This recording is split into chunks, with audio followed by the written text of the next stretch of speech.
Sir నమస్కారం sir.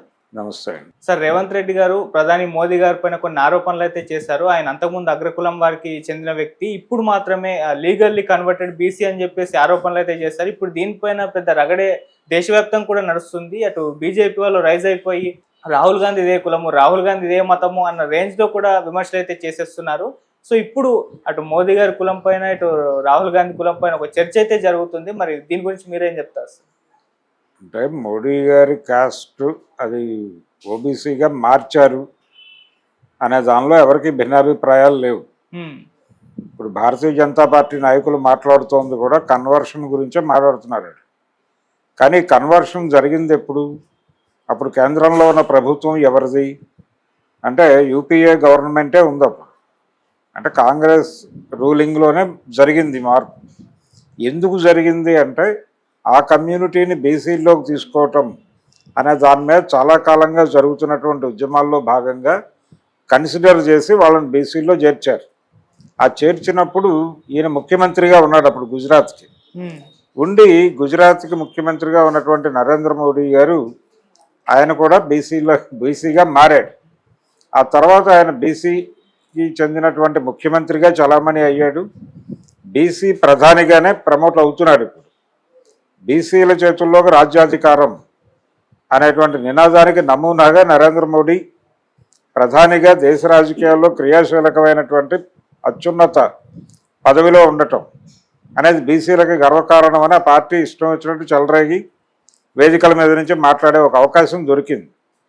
ఈ అవకాశం వారికి కల్పించింది కాంగ్రెస్ ప్రభుత్వం అని ఇప్పుడు అమిత్ షా గారు చెప్పారు. ప్రపంచంలో ఆయన నిన్న జరిగినటువంటి ఒక సమ్మిట్లో ఆయన మాట్లాడుతూ ఈ విషయం ప్రస్తావించాడు. ఇలా చాలామంది మాట్లాడుతున్నారు కానీ ఆయనకి ఆ స్టేటస్ వచ్చింది యూపీఏ గవర్నమెంట్లో అనే విషయం మర్చిపోతున్నారు.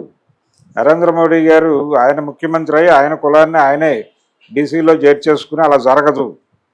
కేంద్ర ప్రభుత్వం చేయాలి ఆ పని. అది యూపీఏ ప్రభుత్వం చేసింది. ఇది తెలియక రేవంత్ రెడ్డి గారు ఆవేశపడ్డాడు. అంతకుముందు అగ్రకులమే, ఆయన కాదని మేము అనటం లేదు. ఆయన మారాడు అంటే ఆయన మారటం అంటే ఆయన కన్వర్షన్ తీసుకోలేదు. భారతదేశంలో మతం నుంచి మతానికి మారడానికి అవకాశం ఉంది కానీ కులం నుంచి కులంలోకి మారటం అనేది కుదిరే పని కాదు. దానికి క్రతువులు నిర్ణయించలేదు ఇంకా. ఈ దేశంలో ఉన్నటువంటి మనుధర్మంలో లేదు అది. అంటే కులం మార్చటం, కులం మార్పిడి, మత మార్పిడిలు ఉన్నాయి. కానీ అంటే మత మార్పిడి కూడా మీరు ఈ మతంలో పుడతారంతే అని ఉంది. అక్కడ పుట్టడం కాదు. ఇప్పుడు గర్వాపసి అనే పద్ధతిలో వెనక్కి తెచ్చుకునే ప్రయత్నం. అలాగే ఇక్కడే పుట్టారు కాబట్టి మీరు భారతీయులు అయితే ఖచ్చితంగా హిందువులే అయి ఉంటారు. వచ్చేయండి వెనక్కి, మీకు ఏదో ఒక కులంలో మేము ప్రవేశం కల్పిస్తామన్న పద్ధతిలో గర్వాపసి అనే ప్రోగ్రాం నడుస్తోంది. అంతే తప్ప నేను కన్వర్ట్ అవుతాను ఫలానా కులంలో కంటే అంత ఈజీ కాదు. దానికి చాలా రూపకల్పన జరగాలి. ఆ రూపకల్పన జరిగింది, జరగకుండా లేదు. ఇక్కడ ఉన్న కులాలే ఉన్నట్టుగా లేవు. ఇప్పుడు చాలా గొప్ప కులాలుగా చాలామంది అవుతున్న కులాలన్నీ కూడా ఆ గొప్పతనంలోకి ప్రమోట్ చేసుకోవడానికి చాలా యుద్ధమే చేశాయి.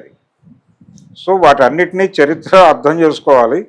ఇక్కడ జరిగింది ఏంటంటే చాలా కమ్యూనిటీస్ బీసీలో చేర్చమని డిమాండ్తో చాలా ఆందోళనలు జరగడం మనం చూసాం. కాపుల్ని బీసీల్లో కలపాలి అని చెప్పి చేగొండ హరిరామ్ జోగయ్య గారు వీళ్ళందరూ ఆందోళనలు చేశారుగా. ఇదే జరిగింది అక్కడ కూడా. అదో పెద్ద విచిత్రంగా మారుతారు కానీ వీళ్ళు ఆ కమ్యూనిటీని బీసీల్లో చేర్చమని ఒక ఉద్యమం జరిగింది. దానికి ఒక యాక్సెప్టెన్సీ వచ్చిన సందర్భంగా ఆ కులానికి చెందినటువంటి వ్యక్తి అప్పుడు గుజరాత్ సీఎంగా ఉన్నాడు. అతను కూడా బీసీల్లోకి చేరాడు ఆటోమేటిక్గా. ఈ ఉద్యమం సఫలీకృతం కావడం వెనకాల ఆయన ప్రోత్సాహం ఉంటే ఉండొచ్చు. కులపరమైనటువంటి ప్రోత్సాహం డెఫినెట్గా ఆయన వాళ్ళకి కల్పించి ఉండొచ్చు. అది కూడా తప్పు పట్టడానికి అవకాశం లేనటువంటి వ్యవహారం. ఎందుకంటే ఈ కుల పోరాటాలు అన్ని పార్టీలు చేశాయి. కాంగ్రెస్ పార్టీ కూడా చేసింది. కోట్ల విజయభాస్కర్ రెడ్డి గారి టైంలో కదా ఈ కాపు బీసీ డిమాండ్ ముందుకు వచ్చింది. ఆయన అంగీకరించాడు కదా సీఎంగా. ఎందుకు కుదరలేదు, కాలేదు. ఆయన సీఎంగా యాక్సెప్ట్ చేసిన తర్వాత కూడా కేంద్ర ప్రభుత్వం నుంచి అది రాకపోవడం వలన కుదరలేదు. అక్కడ కుదిరింది. ఆయన కులం బీసీల్లోకి వచ్చింది, ఆయన బీసీగా మారాడు. అంతే తప్ప ఇదేదో వాడు క్రియేట్ చేసింది కాదు. రెండోది ఈ కామెంట్ చేయటం పట్ల అంటే రేవంత్ రెడ్డి గారు అది క్లెయిమ్ చేసుకున్నాడు. ఆయన బీసీ మనస్తత్వం లేదు ఆయనకి. ఆయన అగ్రకులానికి చెందినవాడు. అనుకోకుండా కన్వర్ట్ అవ్వడం వలన ఆయనలో ఉన్నటువంటి అగ్రకుల లక్షణాలే ఉన్నాయి. ఆయన మనసు అంతరంగం అంతా కూడా బీసీలకు వ్యతిరేకం.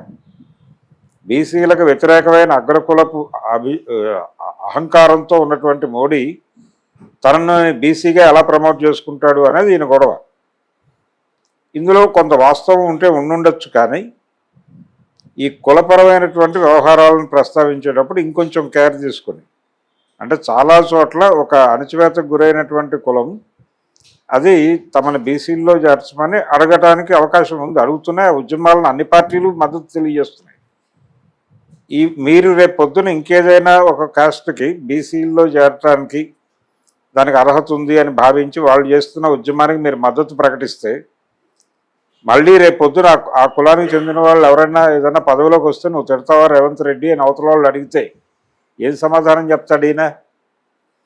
అందుకని ఆ కాంటెక్స్ట్, ఆయన మాట్లాడిన సందర్భము, ఆయన మోడీని టార్గెట్ చేసి మాట్లాడేస్తున్నాను అనేటువంటి ఉత్సాహంలో మాట్లాడేశాడు, కానీ చాలా ఇబ్బందులు ఉన్నాయి ఆ టాపిక్లోనే. ఆ టాపిక్లో ఇన్బిల్ట్ చాలా తలకాయ నొప్పులు ఉన్నాయి. అయినప్పటికీ వారు ప్రసంగం చేశారు. దాన్ని రకరకాల ప్రయోజనాల కోసం అది ప్రమోట్ అయిపోతుంది. ఆ వీడియో సర్క్యులేషన్లో ఉంది, మోడీ గారి వీడియో. ఇది ప్రచారం చేస్తున్న వాళ్ళల్లో, దీన్ని పబ్లిక్లోకి తీసుకెళ్తున్న వాళ్ళల్లో చాలామంది, అంటే ముస్లిం సామాజిక శక్తులు కూడా దీన్ని ప్రమోట్ చేస్తున్నాయి నరేంద్ర మోడీకి వ్యతిరేకంగా. ఇలా రకరకాల కాంటెక్స్ట్లో అది ప్రచారం అవుతోంది. అదే కోరుకున్నాడు ఆయన. అది మాత్రమే ప్రయోజనం. ఆ ప్రయోజనం ఆశించి చేశాడు. ఆ ప్రయోజనం నడుస్తోంది. దీన్ని ప్రతిఘటించడానికి ఇప్పుడు భారతీయ జనతా పార్టీ ఇంకొక వ్యూహాన్ని పన్నింది. అదేంటంటే, ఒకటి, ఆయన కులం మార్పిడి అనేది వారు చేసుకోలేదు. వారు చేసుకునే ప్రోగ్రాం కూడా కాదు అది, కేంద్ర ప్రభుత్వం చేసింది. కేంద్రంలో అప్పుడు అధికారంలో ఉన్నది మీ పార్టీయే. కాబట్టి మీరు మార్చారు, మేము మార్చుకోలేదు, ఆయన మార్చుకోలేదు. ఒకటి. రెండోది, మీ నాయకుడు చాలా సందర్భాల్లో జంజం వేసుకుని కనిపించాడు. చాలా సందర్భాల్లో మాది గోత్రం అని చెప్పుకుంటూ వచ్చాడు. కానీ వాస్తవానికి వారి తాతగారిది ఏమిటి అంటే, ఇందిరాగాంధీ గారి భర్త గారు ఎవరు, వారు ఎక్కడికి చెందిన, ఆయన ఫిరోజ్ పార్సీ, అంటే ఆయన కూడా ముస్లిం దీనికి దగ్గరే. కాబట్టి ఆయన జొరాస్ట్రియన్ అని ఇవన్నీ మాట్లాడతారు, కానీ వారు కూడా ముస్లిం ఐడెంటిటీ ఉన్నటువంటి వ్యక్తే. ఆయన గాంధీ గారి కొడుకుగా దత్తతకు వెళ్ళి గాంధీగా మారాడు, అంతే. ఒరిజినల్ అదే. కాబట్టి మీరు ఎలా క్లెయిమ్ చేసుకుంటారు, మీ మతం ఏమిటి, మీ కులం ఏమిటి అని అడిగితే ఏం సమాధానం చెప్తారు అని ఒక దాడి జరుగుతోంది ఆల్రెడీ రాహుల్ గాంధీ మీద. ఆ దాడి కంటిన్యూషన్లో భాగంగా, ఓకే, మోడీ గారు అగ్రకులం నుంచి బీసీగా తనని తానే మార్చుకున్నాడు, మీరు చెప్పిన మాటలన్నీ ఓకే అనుకుందాం, కానీ మీ నాయకుడి పరిస్థితి ఏంటి, మీ నాయకుడిని ఎలా నమ్మాలి హిందూ సమాజం అని ఒక బీభత్సమైన ప్రశ్నలు లేవనెత్తి వాళ్ళ ముందు పెట్టారు. అంటే ఈ ఓట్ బ్యాంకుని తను కూడా అట్రాక్ట్ చేయడానికి మోర్ హిందూగా కనిపించే ప్రయత్నం రాహుల్ గాంధీ చేశాడు చాలా సందర్భాల్లో. అంటే మోడీ వెళ్ళని గుళ్ళకు కూడా ఈయన వెళ్ళిపోయి ఫోటోలు దిగి మార్కెట్లో పెట్టాడు. అలా ఆ సందర్భంగానే ఆయన తన గోత్రాలు ఇవన్నీ చెప్పుకునే ప్రయత్నం చేశాడు. గోత్రం లేని వారందరూ చెప్పుకునే గోత్రాలన్నీ ఈయన గోత్రంగా చలామణి చేసుకుంటున్నాడు అని కూడా భారతీయ జనతా పార్టీ ఆ రోజుల్లో విమర్శించింది ఆయన.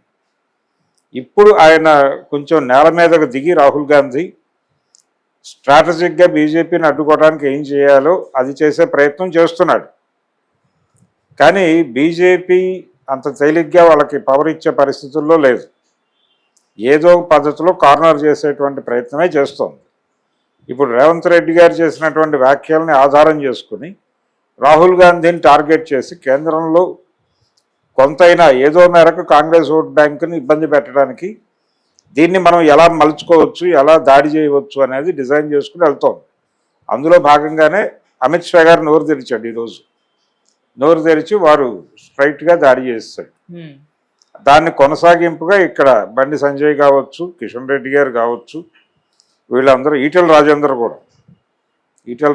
కూడా నోరు తెరిచి దాడి చేసేటువంటి ప్రయత్నం చేస్తున్నారు, నడుస్తోంది. ఇప్పుడు అమిత్ షా ప్రకటనకి మన ముఖ్యమంత్రి గారు ఏం సమాధానం చెప్తారనేది చూడాలి. ఇది కేవలం తెలంగాణకు పరిమితమైన వ్యవహారమే కాదు, ఇప్పుడు బీసీలుగా మమ్మల్ని మార్చాలి అని డిమాండ్ చేస్తున్నటువంటి చాలా కులాలు తాలూకా పోరాటాలు కూడా ఈ పరిణామాన్ని గమనిస్తున్నాయి. ఇది ఎలాంటి టర్న్ తీసుకుంటుంది, మన డిమాండ్ ఎలా ముందుకు తీసుకెళ్ళొచ్చు అనే ఉద్దేశంతో నిజంగానే ఒకవేళ బీసీల్లోకి ఎందుకు ప్రమోట్ చేశారు ఆ కాస్ట్ని, నిజంగానే ఆ కాస్ట్లో ఆ సఫరింగ్ ఉందని గుర్తించే కదా. అందుకని దీన్ని ఎందుకు ఇష్యూ చేస్తున్నారు? ఇంకా ఇష్యూ చేయాల్సినవి 100 ఉన్నాయి. మీరు ఇలాంటివి ఎత్తినప్పుడు దాన్ని అందిపుచ్చుకుని వాళ్ళు తమకు అనుకూలంగా మలిచేసుకోవడానికి చాలా ఈజీగా ప్లేట్లు తిప్పగల సమర్థులు బీజేపీ వాళ్ళు. అందుకని రేవంత్ రెడ్డి గారు ఎందుకు ఇలాంటి చిన్న విషయాల మీద ఘర్షణ పడుతున్నట్టు, వాళ్ళతో ఇంతకంటే పెద్ద విషయాలు ఉన్నాయి. గొప్ప దారుణాలు చేస్తున్నటువంటి భారతీయ జనతా పార్టీ ప్రభుత్వాన్ని నిలబెట్టి కడగాల్సినటువంటి విషయాలు అనేకం ఉండగా ఆయన కులం గురించి మాట్లాడటం వల్ల ప్రయోజనం ఏం సాధిస్తాడు ఈయన? ఇది పైగా చాలామందిని ఇబ్బంది పెట్టేటువంటి అంశం కూడా. అందుకని ఈ విమర్శలు పర్టికులర్గా కాస్ట్ మీద, మతం గురించి వేరే, మతం గురించి మాట్లాడవచ్చు కానీ కులం గురించి మాట్లాడేటప్పుడు కొంచెం కాన్షియస్గా ఉండాలి. ఆ కాన్షియస్నెస్ తొలగితే ఇలాంటి ప్రమాదాలు వస్తాయి. ఇప్పుడు ఆయన